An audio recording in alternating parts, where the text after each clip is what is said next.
जय गुरु जी। शुक्राना गुरु जी। श्रावण मास महात्म्य अध्याय 21 पूर्णमासी व्रत वेदोत्सर्जन। संत कुमार ने पूछा, हे प्रभु, अब आप कृपा कर मुझे पूर्णमाही व्रत की विधि के बारे में विस्तार से बताइए।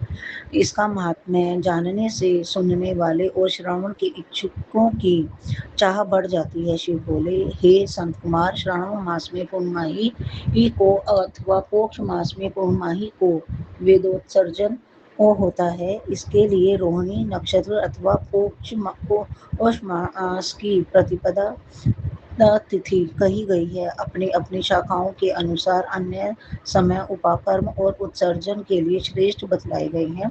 श्रावण मास में पूर्णमाही को उत्सर्जन उत्तम और मनोकूल होता है। ब्रंच शाखार्थी उपाकर्म के लिए श्रावण नक्षत्र प्रसन्नता पूर्वक करने चाहिए। शास्त्रों के मतानुसार गुरु और शुक्रास्त में प्रथम उपाक्रम शुभारंभ नहीं करना चाहिए। इस अवसर पर ग्रहण अथवा संक्रांति आदि आने पर यह अन्य समय पर करें। हस्त नक्षत्र सहित पंचमी अथवा भाद्रपद मास की पूर्णमाही वाले दिन अपने गुहाम सूत्र के मुताबिक उत्सर्जन उपाकर्म करें। मल मास पड़ जाने में इसे उसे शुद्ध पक्ष में ही करें। प्रतिवर्ष इसको नियमानुसार पूर्ण करें। उपाकर्म पूरा होने के बाद द्विजातियों के सामने उनकी सभा में ही स्त्री समाधि समर्पण करें। तब उसे ब्राह्मण अथवा आचार्य को दान में दें।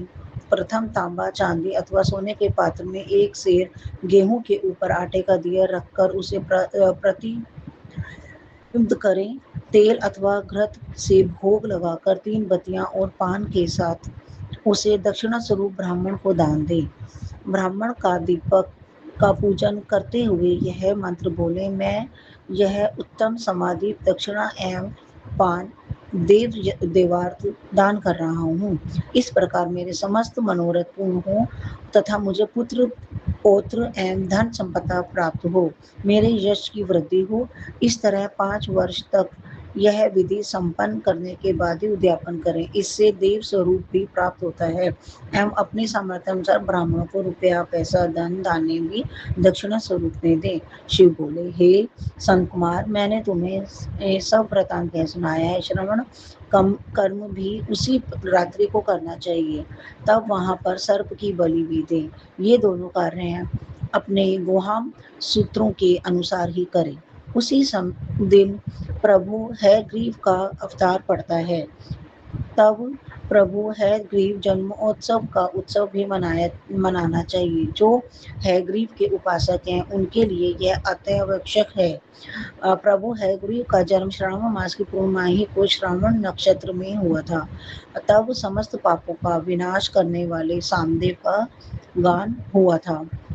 इस दिन सिंधु एवं विस्ताता नदी के संगम स्थल पर स्नान करने से सब प्रकार की सिद्धियां प्राप्त होती हैं।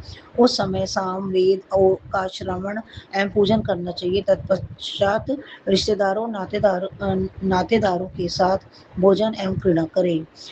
वहां पर जल में कुमारियों को पति प्राप्ति हेतु स्नान भी करना चाहिए। उसी काल में घर लौटने पर उत्सव मनाएं एवं प्रभु हयग्रीव की पूजा भी करें। उस समय प्रथम प्रणव योजन करके भगवते एवं तथा धर्मार्य बोलकर चतुर्यटन आत्म विशोधन का शब्द का योजन करें। फिर अंत में नमः शब्द का उच्चारण करें। यह 18 अक्षरों वाला वेद मंत्र सर्व सिद्धियां प्रदान करने वाला है तथा वैश्य मोहन वाला 6 प्रयोगों का एक ही साधक मंत्र है। इसका पूर्वाक्षर तो अक्षरों की गिनती के अनुसार 18,000 तथा 18 लाख होता है, परंतु कलयुग में यह चौगुना होता है। इस प्रकार भगवान हयग्रीव प्रसन्न हो समस्त मनोरथ पूर्ण करते हैं। रक्षाबंधन भी श्रावण मास की पूर्णमाही को ही आता है। यह दिवस रोग विनाशक एवं दुख हरता होता है। हे पुत्र, अब मैं तुम्हें एक अति प्राचीन कथा सुनाता हूँ। पहले इंद्राणी ने यह व्रत जय सिद्धार्थ इंद्र के लिए किया था। हे पुत्र, उस समय देवताओं और असुरों के मध्य वर्ष तक घोर संग्राम हुआ था। इंद्राणी ने इंद्र को युद्ध में थका जानकर स्वयं रक्षा करने का वचन दिया।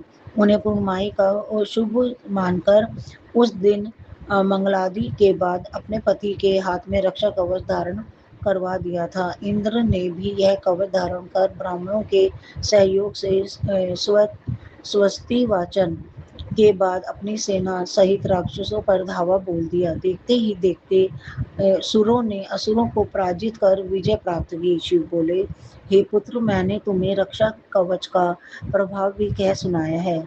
यह सुखदायक, आरोग्यवर्धक एवं धन प्रदाता होता है। ब्रह्मपुत्र ने पूछा, हे प्रभु, यह रक्षा पर्व किस विधान, किस समय और किस तिथि को मनाना चाहिए?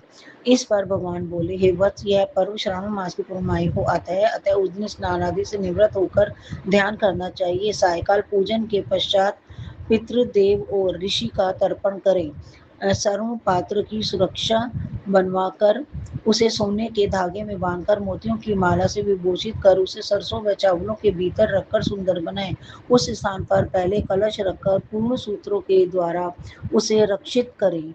अपने समस्त सगे संबंधियों के साथ वहां बैठकर गायन वादन का श्रवण करें। तब यह मंत्र उच्चारित करें, आपने महाप्रतापी राजा बलि को जिस बंधन में बांध दिया था, अब उसी से मैं आपको बांधता हूँ। अतः हे रक्षे, अब आप न चलें, कभी न चले। क्षत्रिय, वैश्यों और शूद्रों को भी पहले ब्राह्मणों का पूजन करके ही रक्षाबंधन पर्व मनाना चाहिए।